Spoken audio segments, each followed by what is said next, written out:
I'm Mark Broom. Let's start by taking a look at the day's headlines.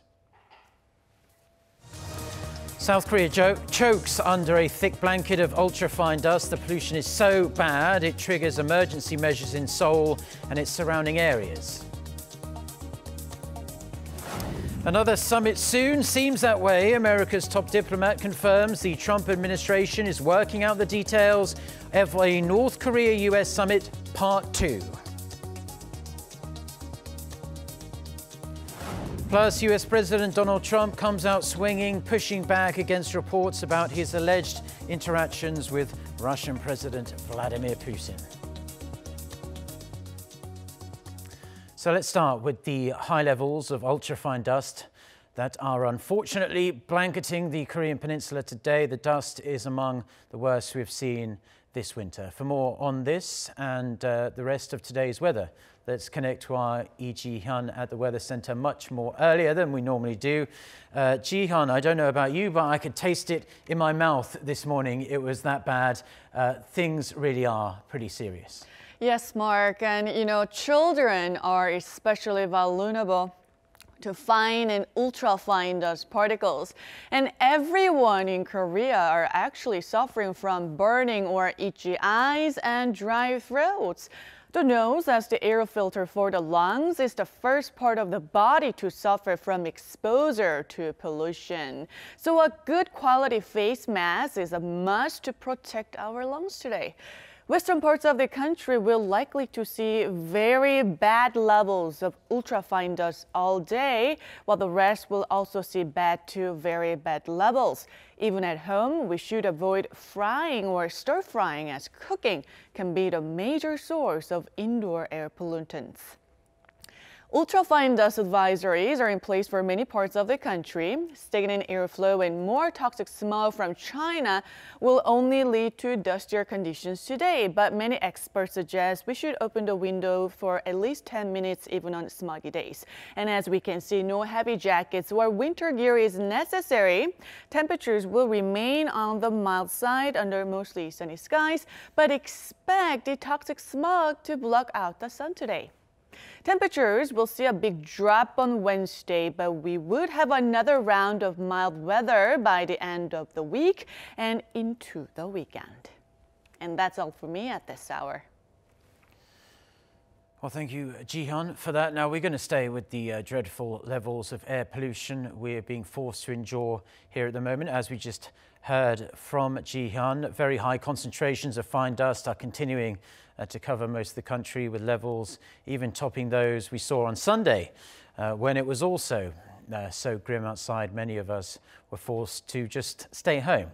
With the continued pollution, emergency countermeasures were announced over the weekend, and they have been expanded to 10 cities and provinces, including Busan and Daejeon. Thermal power plants are limited to 80% of capacity, and more than 100 businesses that emit air pollutants will have to cut their operating hours as well. A compulsory odd-even vehicle operations order has been issued, while parking lots for public organizations will be closed throughout the day.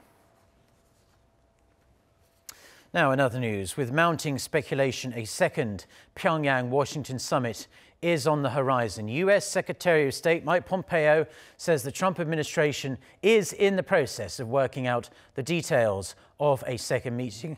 Speaking to CBS's Face the Nation on Sunday, Pompeo was asked when President Trump would sit down with North Korean leader Kim Jong-un. Pompeo said they're thrashing out the details and that she'd be the first to know, referring to Margaret Brennan, the host of that CBS show. So hopes are rising fast that North Korea and the United States will hold their second summit sooner rather than later. There's lots of speculation about where, though, it might actually take place. Many reports are now pointing to Vietnam in particular. Park Hee-jun with the details. Choices for the second North Korea-US summit appear to be narrowing down to a select few locations. The Japanese paper Yomiuri Shimbun reported Sunday that U.S. President Donald Trump suggested to North Korean leader Kim Jong-un that they meet in mid-February in Vietnam. The report says that although various venues, such as Indonesia and Mongolia, are also being considered, Vietnam is the most likely. But North Korea is yet to respond. The Straits Times also reported that Vietnam is the favorite. Sources in Washington told a Singapore-based news outlet that the shortlist may be down to Vietnam and Thailand, and that both of them have offered venues. But the report adds that the Thai government plans to hold a general election by March, which could interfere. And according to CNN last week, the White House has already surveyed locations in Hanoi, Bangkok, and Hawaii. The inter-Korean truce village of Panmunjom could be another option. Citing diplomatic sources, South Korean news agency YTN reported that officials from the U.S. State Department went to Panmunjom sometime at the beginning of this year. It also said North Korea has been demanding the meeting be held there for safety and logistical reasons. Nothing has been announced as of yet, but at the start of the year, Kim and Trump both expressed strong hopes for a second round of talks. Washington also announced on Saturday that it will ease restrictions on humanitarian assistance to Pyongyang, which is being viewed as a conciliatory gesture ahead of the summit. And so observers speculate that the details may be sorted out in the not-too-distant future. Park Ki-jun, Arirang News. Now, South Korea will take delivery of 2 F-35A stealth fighter jet aircraft from the U.S. by the end of March, a milestone in the country's efforts to boost its defense capabilities in the skies. Sources say the fighters will be deployed around April or May. The F-35As are expected to play a key role in South Korea's preemptive strike system against possible North Korean missile provocations. In 2014, the South Korean Air Force agreed to purchase 40 F-35As for $6.6 billion. President Moon Jae-in is set to hold his first meeting of the year with his top aides this afternoon. It will be the first meeting of its kind since President Moon replaced his Chief of Staff, Senior Secretary for Political Affairs and Senior Secretary for Public Relations. He did that last Tuesday. The Blue House skipped the meeting last week as President Moon was busy meeting with about 200 small and medium-sized business leaders. During today's meeting, it's likely that President Moon will try to encourage his new staff members and once again call for his aides' full efforts to help the administration's economic policies bring about tangible results.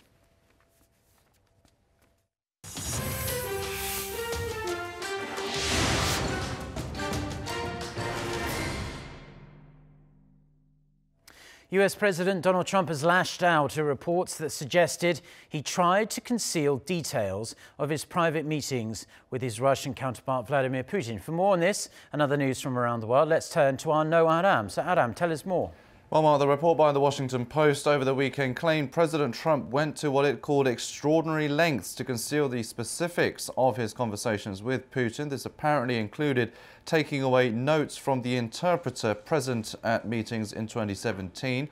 The Post also said there was no record of his private 2-hour discussion with Putin in Helsinki last year. The report came amid an FBI probe to see whether Trump was acting as a Russian agent, either intentionally or unwittingly. The inquiry came after the New York Times reported federal investigators were concerned about Trump's behavior after he fired James Comey as FBI director.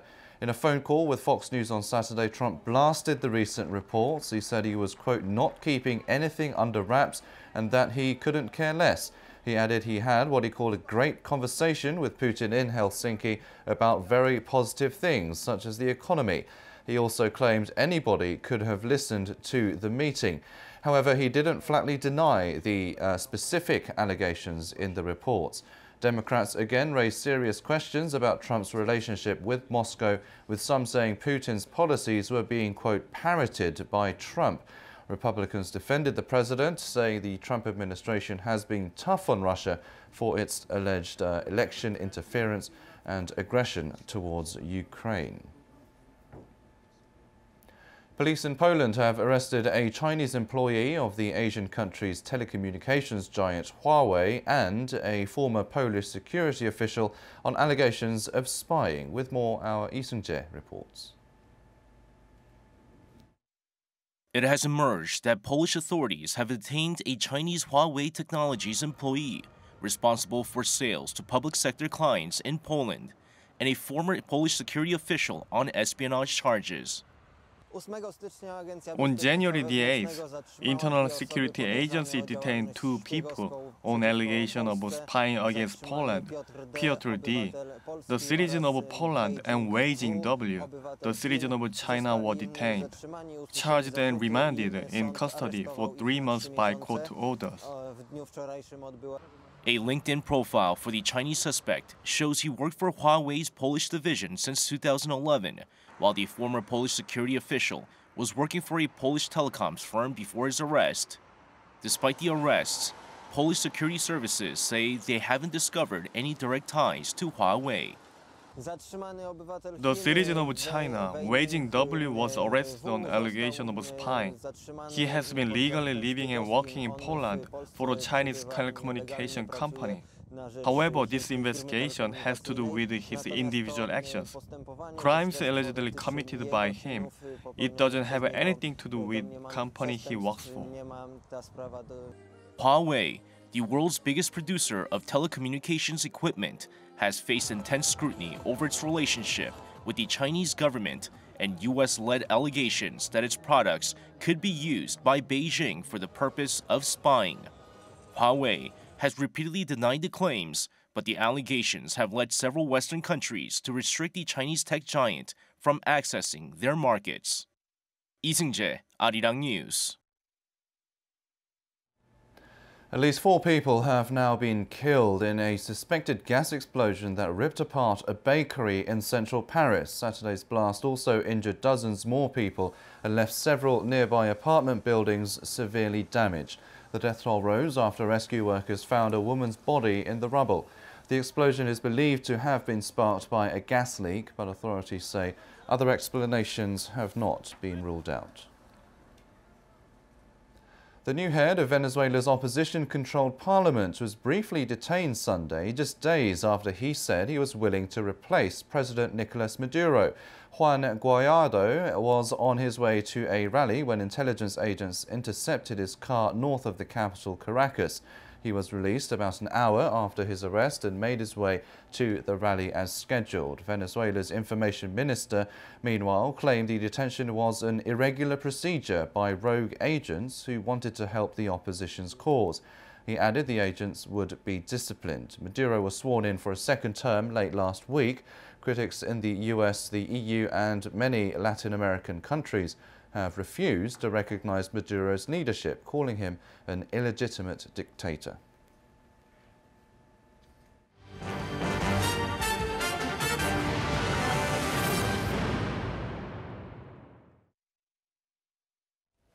Thank you as always to Arirang for the world news there. Now back here in South Korea, police have set up a special team to probe accusations the former coach of South Korea's national short track team, Cho Jae-beom, sexually assaulted one of his champion skaters.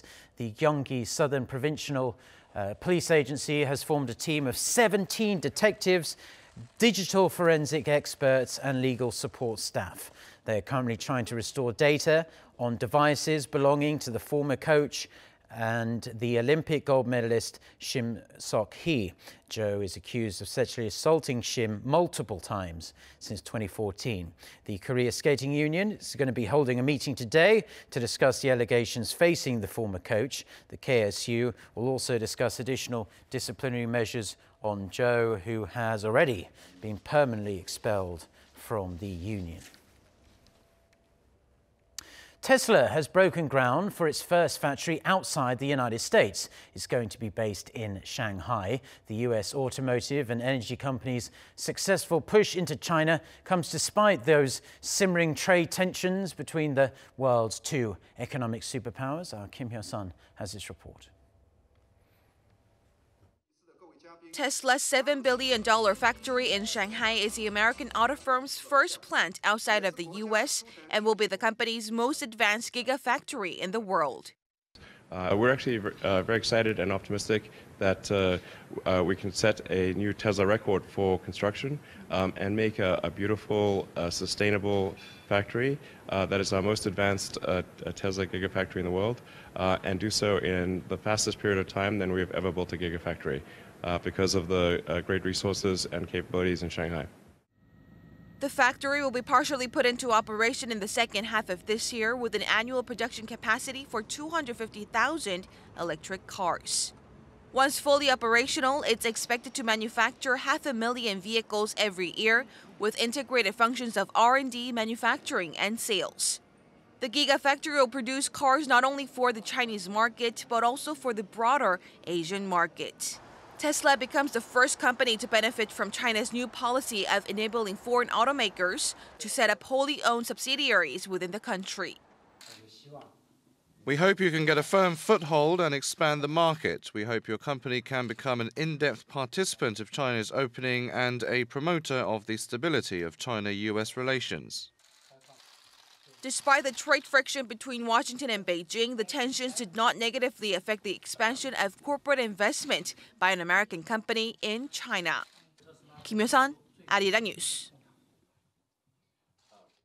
Now let's shift gears a little bit. Many of us are nostalgic for the past, the golden days, remembering those cherished memories from years gone by. But in recent months, it seems a growing number of young people here in South Korea want to revive the 1980s and 1990s, which many of them haven't directly experienced, or perhaps if they have, they can't remember that well. But according to our Oh Soo-young, these kind of old school trends are now coming into food, fashion, and lifestyle.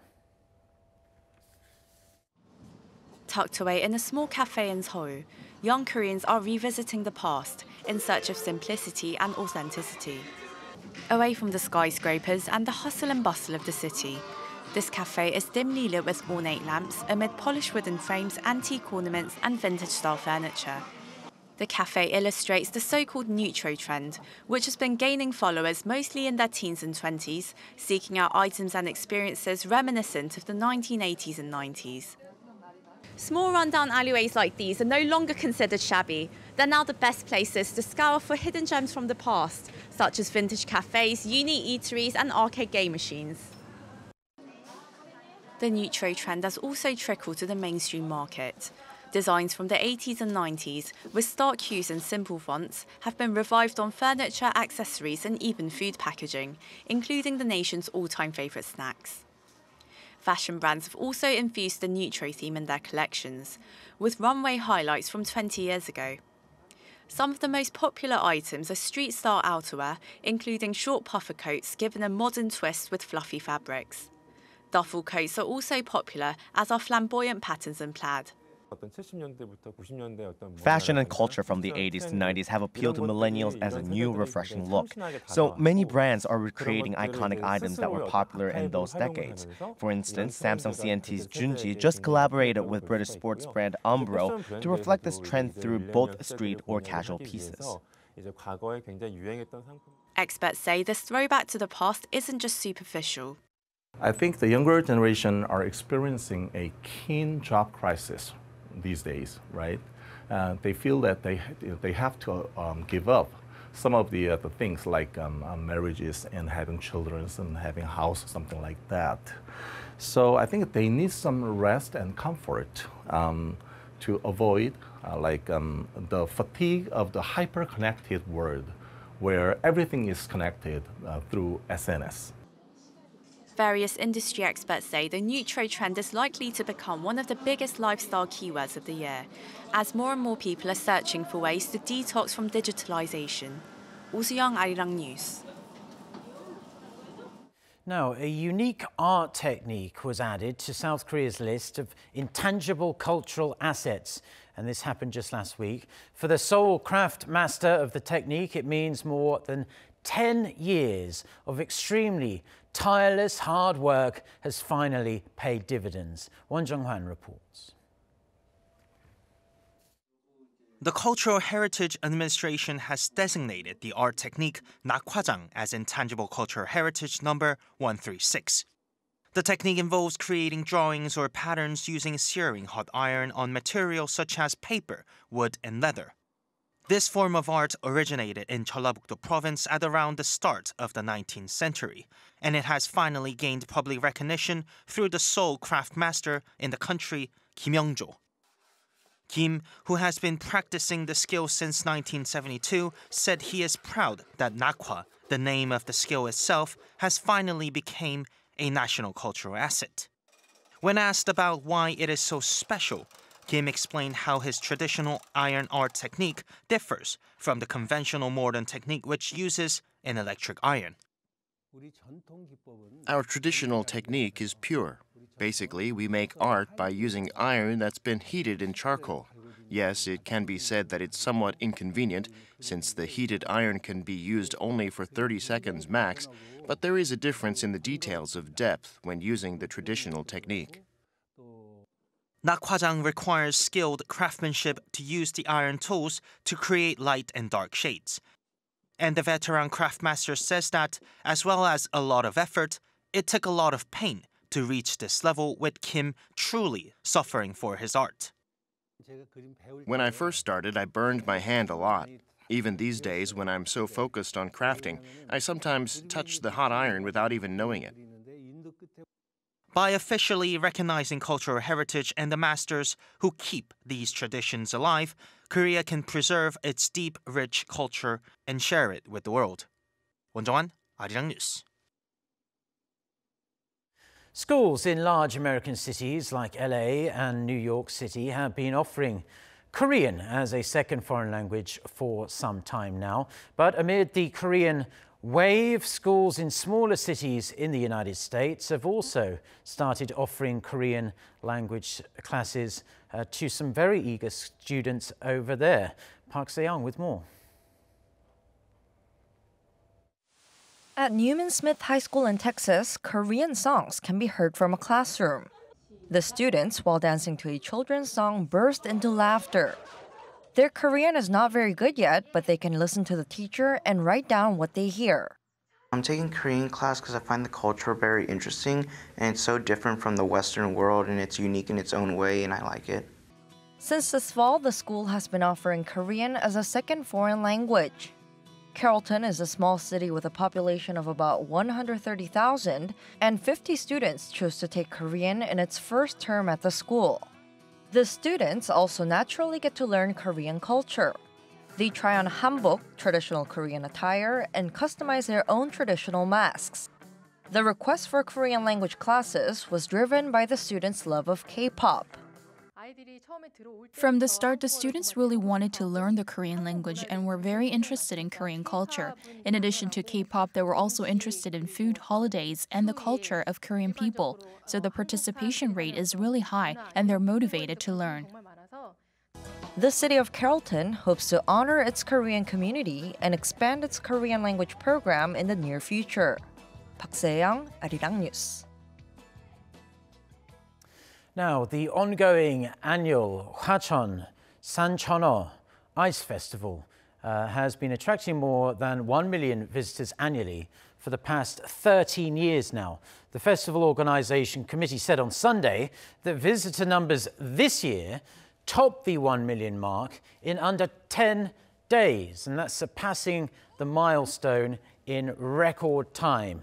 Launched all the way back in 2003, the event, which gives visitors the opportunity to catch mountain trout with their bare hands, among a number of other things like fishing like that, was chosen as South Korea's best festival by the Culture Ministry in 2010, but has since grown to one of the top 4 winter festivals in the entire world.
Well, that's where we're going to leave it for now on this Monday morning here in Seoul. Do stay tuned to us on Arirang TV. We'll have our next newscast coming up at noon Korea time in around an hour and a half with our very own Jaein. So until then, goodbye.